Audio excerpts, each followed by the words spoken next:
हम सभी को अपने खाने के तेल में 10% की कटौती करनी चाहिए।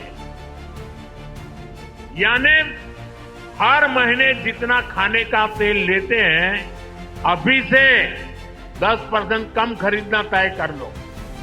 ബഹുമാനപ്പെട്ട പ്രധാനമന്ത്രി ശ്രീ നരേന്ദ്രമോദി ഭക്ഷണത്തിലെ എണ്ണയുടെ അളവ് 10% കുറയ്ക്കണമെന്ന് അഭ്യർത്ഥിച്ചിരിക്കുന്നു. എന്തുകൊണ്ടാണെന്നറിയാമോ? കാരണം കൂടുതൽ എണ്ണ കഴിക്കുന്നത് നമ്മുടെ ആരോഗ്യത്തിന് അപകടകരമാണ്.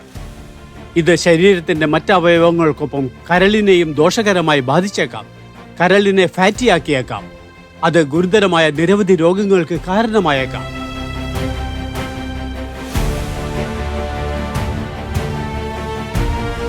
അതിനാൽ നിങ്ങളുടെ ഭക്ഷണത്തിലെ എണ്ണയുടെ അളവ് കുറയ്ക്കുക. എന്നിട്ട് ആരോഗ്യകരമായ ഓപ്ഷനുകൾ തിരഞ്ഞെടുക്കുക. പഴങ്ങൾ, പച്ചിലക്കറികൾ, പയർവർഗ്ഗങ്ങൾ, പരിപ്പ്, ധാന്യങ്ങൾ എന്നിവ കരളിന് ഉപയോഗപ്രദമാണ്. പതിവായി വ്യായാമം ചെയ്യുക. ധാരാളം വെള്ളം കുടിക്കുക. ഇത് നിങ്ങളുടെ കരളിനെ ആരോഗ്യത്തോടെ നിലനിർത്താൻ സഹായിക്കും.